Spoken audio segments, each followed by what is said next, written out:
Segunda Crônicas, capítulo 13. No reinado de Abias, rei de Judá. Nós vamos ver o que aconteceu durante o reinado dele, né?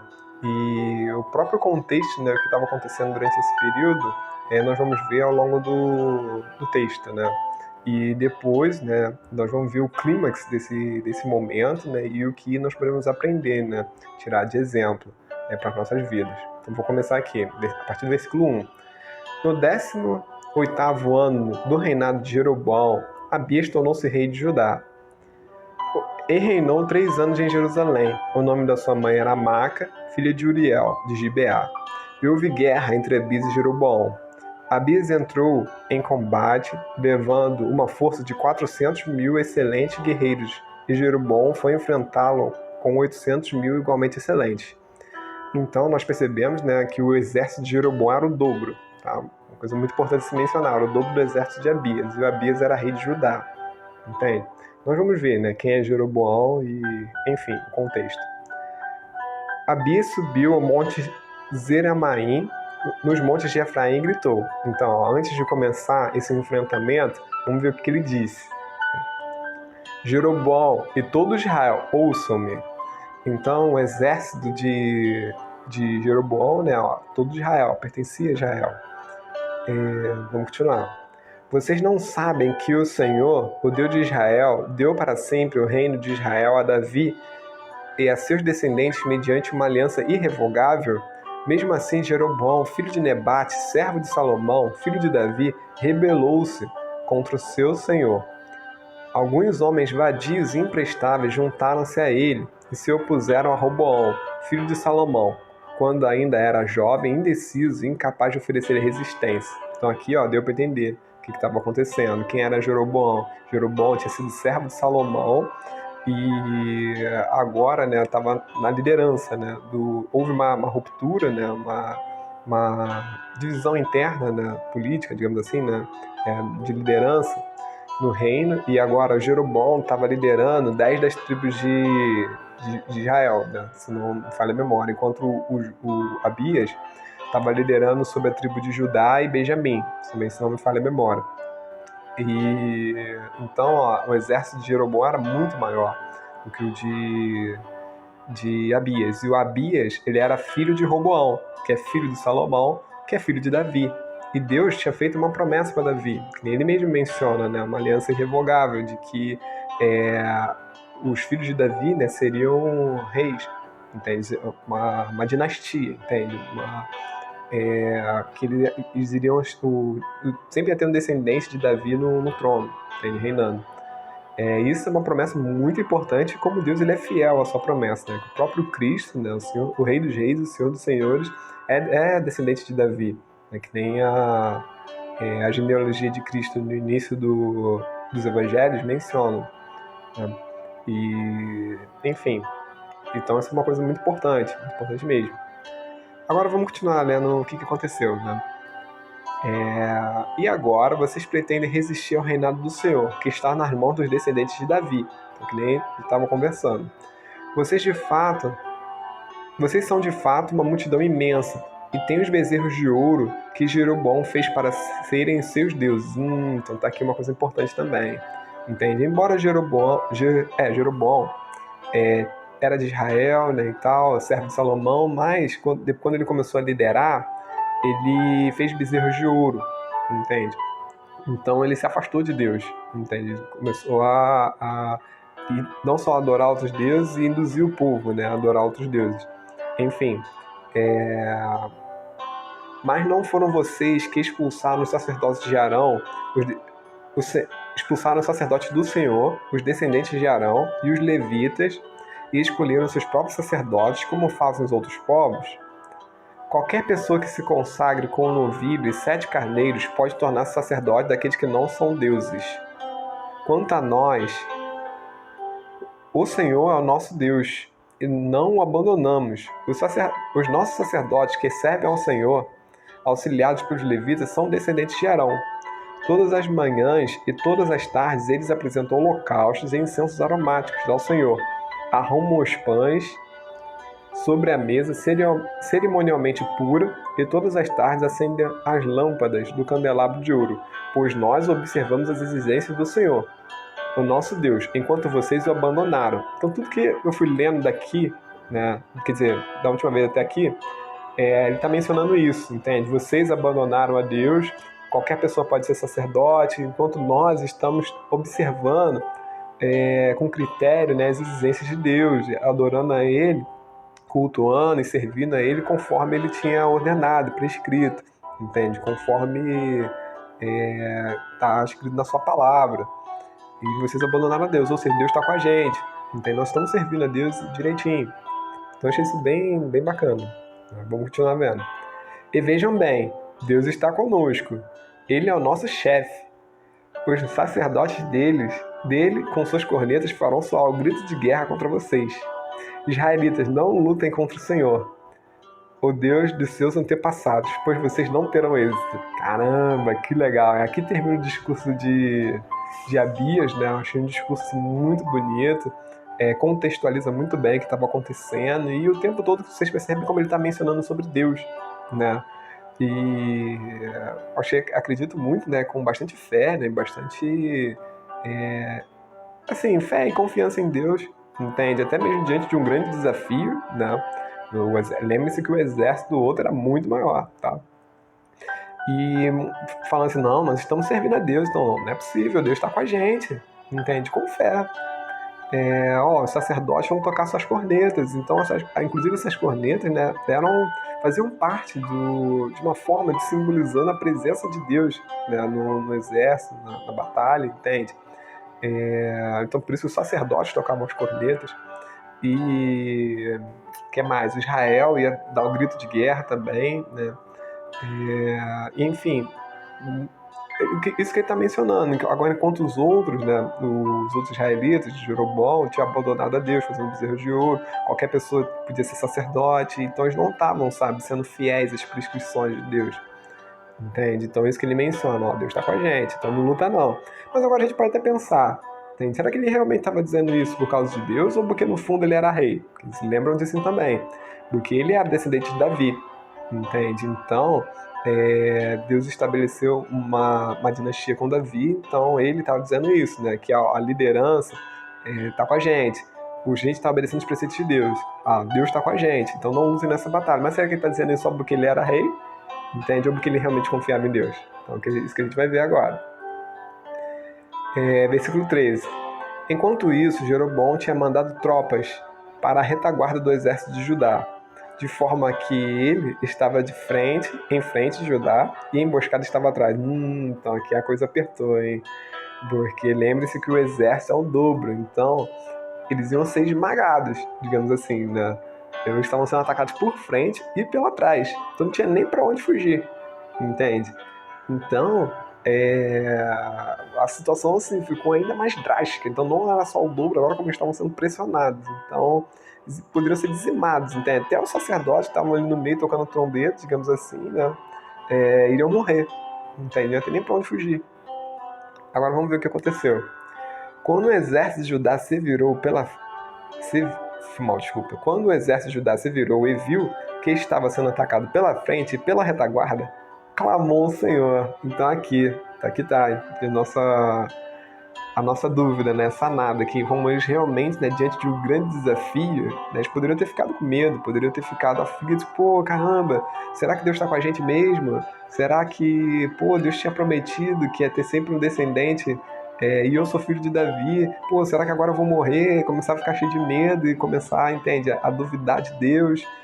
Mas não, eles clamaram a Deus, falaram, não, Deus está com a gente, vamos orar, vamos entregar diante de Deus, entende? Não deixaram esse medo, essa aflição, esse problema paralisar.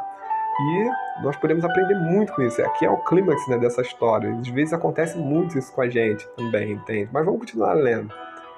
Os sacerdotes tocaram as suas cornetas, e os homens de Judá deram um grito de guerra. Vamos lutar. Confiaram em Deus mesmo. Ao som do grito de guerra, Deus derrotou Jeroboão e todo o Israel diante de Abias e de Judá. Os israelitas fugiram dos soldados de Judá, e Deus os entregou nas mãos deles. Então tá aqui uma passagem que é muito exemplar pra gente, né? De fé e de confiança em Deus diante de um grande desafio, entende? De uma grande, enfim, né? Uma grande dificuldade. Então, de fato, eles confiavam muito em Deus, entende? Porque eles sabiam que a batalha não ia ser vencida na força do próprio braço, entende? Só Deus ia para um lado, que era o exército era o dobro. E ainda mais estavam sendo pressionados por frente e para trás, mas mesmo assim, eles foram para frente, entende? Foram lutar e confiaram em Deus, entende? Então, isso nos ensina muito, porque às vezes o problema está lá no Japão, nem chegou ainda. E a gente já está duvidando de Deus, já está desistindo, já está entregando a toalha, entende? Já está desanimando, entende? Mas não, aqui eles tiveram muita coragem, entende? Confiaram em Deus mesmo. E lutaram, entende? Bravamente, deram um grito de guerra, entende? Então, será que a gente tem essa fé também, essa confiança em Deus? Será que a gente também tem essa perseverança, entende? De lutar bravamente? E a hora que eles mencionam que nós estamos servindo a Deus, Deus está do nosso lado. Será que a gente tem essa convicção também, entende? E também ser fiel, né, ao que Deus estabeleceu na sua palavra, estudar servindo a Ele em obediência, entende? E continuar, sabe, vivendo uma vida que agrade e glorifique a Deus, que é o que eles faziam, entende? Isso que ele está mencionando, nós estamos servindo a Deus. Então que sirva, né, de como posso dizer, inspiração para a gente, né? Então, versículo 17. Abias e os seus soldados lhe infligiram grande derrota. 500.000 excelentes guerreiros de Israel foram mortos. Os israelitas foram subjugados naquela ocasião, e os homens de Judá tiveram forças para vencer, pois confiaram no Senhor, o Deus dos seus antepassados. Então é muito bonito como a passagem deixa isso evidente, entende? Que eles venceram porque confiaram em Deus, Deus dos seus antepassados, entende? Eles tiveram forças, para lutar diante de um grande desafio, entende? Tiveram força, encontraram as forças deles em Deus, entende? Tiveram coragem. Então olha como é que é a batalha do medo aí, né? Acabou que quem teve medo e fugiu foram os outros israelitas. E que possamos, né, tirar isso como experiência e que nós não deixamos o medo, né, minar a nossa fé. Que nem fala em Tiago, né, se não me engano, no capítulo 5, quem está triste, que ore. E quem está feliz, que cante louvores, entende? Que possamos orar mesmo, entregar diante de Deus, confiar que Deus ouve nossas orações. Que nem Jeremias diz, clame a mim e eu lhe responderei, direi coisas grandiosas e insondáveis que você não conhece. E a fé e a confiança agradam muito a Deus, entende? Quando nós confiamos nele diante de um desafio, que nem Hebreus 11 diz, porque sem fé é impossível agradar a Deus.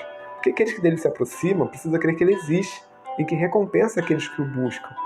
Então, muitas vezes, né, diante de um desafio, até mesmo Deus nos prometeu que ia estar com a gente, que ia nos proteger, enfim. Mas às vezes diante do desafio a gente paralisa, tem medo, joga a toalha, entende? Infelizmente isso aconteceu, né, com o povo de Israel na primeira vez que eles estavam indo na Terra Prometida. Eles viram, né, que lá na Terra Prometida o desafio ia ser enorme, né, eles eram mais poderosos do que eles e tiveram medo. Começaram a duvidar do amor de Deus por eles, duvidar da promessa de Deus na Terra Prometida e perderam a confiança em Deus e quiseram, inclusive, até mesmo voltar, né, pro deserto, pro Egito, entende? Então que isso não aconteça conosco, que talvez nós possamos, né, quem sabe, estar deixando de viver a promessa de Deus, o centro da vontade de Deus, por causa do medo, entende? E a centro da vontade de Deus é boa, perfeita e agradável, entende? Que nem infelizmente os israelitas, né, não entraram na Terra Prometida naquela primeira vez, entende? Então, que isso não aconteça com a gente, entende? De jogar a toalha e deixar, né, de viver no centro da vontade de Deus, entende? Que Deus tenha misericórdia de nós, né? Falo isso até mesmo falando para mim mesmo. Que Deus tenha misericórdia de nós, nos reconduza, né? Que possamos nos arrepender dos nossos pecados, servir a Deus fielmente, né? Que Deus nos reconduza ao centro da sua vontade através da graça e misericórdia que nós encontramos no sacrifício de Cristo, que morreu na cruz para pagar pelos nossos pecados e nos reconcilia com Deus. E nele nós sim possamos estar no centro da vontade, no reino do Filho amado, que nem dizem Colossenses, né?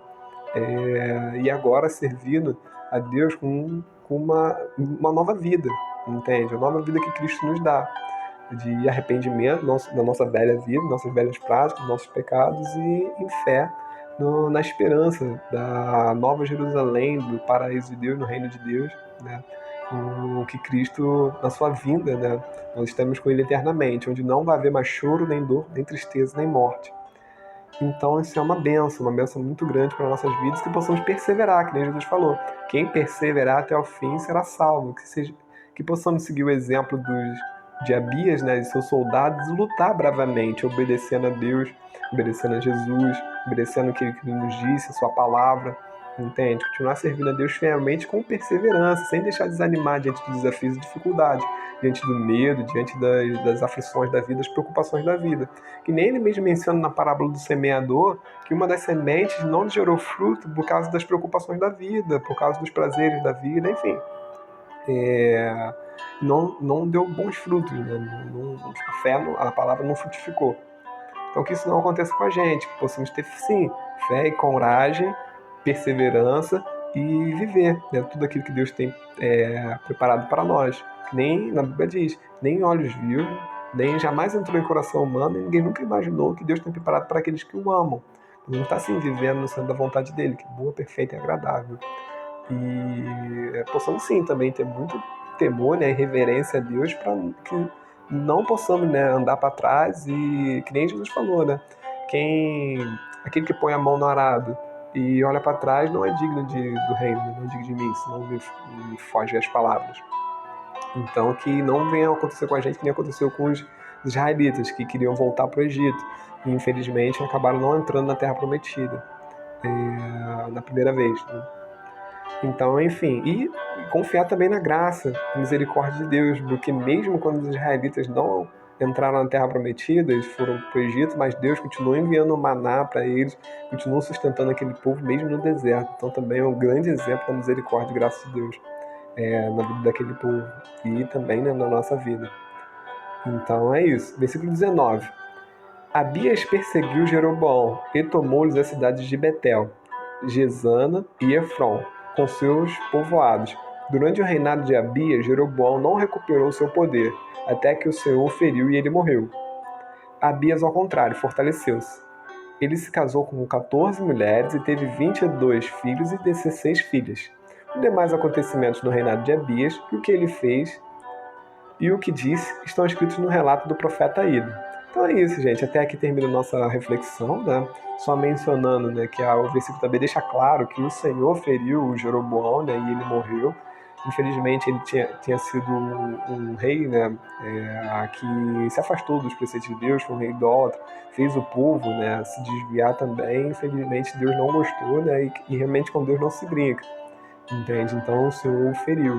Infelizmente, ele também tinha uma promessa de Deus para a vida dele, entende? Deus tinha falado que se ele fosse fiel e obedecesse fielmente, ele também estabeleceu uma dinastia, né, que nem ele fez com Davi, que o Jeroboão e seus descendentes também estariam no reinado, mas que infelizmente, né, ele acabou não vivendo nessa promessa de Deus porque ele não foi fiel, né, não continuou prestando culto a Deus, né, digamos assim, sendo fiel a Deus, né, ajudando o povo, né, a adorar a Deus. Então ele, infelizmente, é mais um exemplo, né, na Bíblia de alguém que não viveu, né, a promessa de Deus, que nem eu estava mencionando, né, do povo de Israel na primeira vez que eles estavam indo para a Terra Prometida, que eles acabaram, né, não vivendo, né, a promessa de Deus. E por medo, né, o Jeroboão teve medo que o povo que ele estava liderando fosse para Jerusalém para adorar a Deus. Então eles iam estar lá adorando em Jerusalém e o rei de Judá reinava em Jerusalém, entende? O templo de Deus ficava na tribo de Judá. Então ele teve medo que o povo, né, as pessoas se voltassem assim, não, realmente, Deus estabeleceu uma dinastia com Davi, então vamos servir a dinastia de Davi, entende? De Jerusalém, que no caso era Roboão, na época, que estava reinando. Então ele teve medo, fez bezerros de ouro para poder o povo não ir para Jerusalém, entende? Não adorar a Deus e assim, né, digamos assim, esquecer mesmo essa dinastia, falar assim, agora eu sou o rei. Digamos assim, né, resumindo. Mas, enfim, são dois exemplos que a gente pode prestar atenção e ter reverência, ter amor a Deus para que isso não aconteça com a gente, entende? Deixar de viver tudo aquilo que Deus tem preparado para nós por causa de, ou quer, né, que nós façamos, quer que nós experimentemos e vivemos, né, por causa de medo, por causa de timidez, por causa de duvidar do amor, da fé dele, entende? Mas que quando isso acontecer, que possamos clamar a Deus, pedir perdão pelos nossos pecados, entende? Pedir perdão pelas nossas dúvidas, medos, inseguranças e confiar nele, entende? E agora lutar com perseverança.